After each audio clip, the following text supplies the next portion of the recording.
নমস্কার। আজকের ভিডিওটা আমার সম্পূর্ণ মুসলমান ভাই বোনদের প্রতি হাত জোর করে অনুরোধ করছি, আপনারা এই ভিডিওটা সম্পূর্ণ দেখবেন। আমি কিছুদিন আগে কোর্টে গিয়েছিলাম, কোর্টে গিয়ে দেখি মুসলমানের সংখ্যা প্রচুর প্রচুর প্রচুর। তারপর জেলে গেলাম, জেল পরিদর্শন করতে, সেখানেও সব থেকে বেশি পরিমাণ মুসলমান। আর এই দেখি ভোটের লাইনে, রাজনৈতিক মিছিলে আপনাদের সংখ্যা বেশি। কিন্তু একটা কথা ভাবুন না, হাত জোর করে বলছি, ভাবুন যে স্কুলে আপনার বাচ্চা শিক্ষায় শিক্ষিত হতে যায়, সেই স্কুলে শিক্ষকের সংখ্যা হচ্ছে বেশিরভাগ অন্য ধর্মের লোক। যে কোর্টে আপনি চত্বরে ঘুরে বেড়ান, সেখানে উকিল জজ অন্য ধর্মের লোক। যে থানায় আপনাকে পুলিশে ডেকে নিয়ে শাস্তি দিচ্ছে, সেই পুলিশও অন্য ধর্মের লোক। হাত জোর করে অনুরোধ করছি, এই রাজনৈতিক মিছিলের পিছনে না ছুটে আপনারা যান, বাচ্চাদের স্কুলে পাঠান, সুশিক্ষায় শিক্ষিত করুন।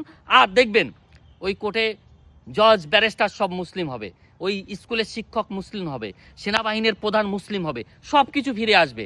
আপনারা হাত জোর করে আপনাদের অনুরোধ করছি, এই রাজনীতির পাল্লায় না পড়ে আপনারা বাচ্চাদের স্কুলে সঠিক শিক্ষায় শিক্ষিত করুন। জয় হিন্দ।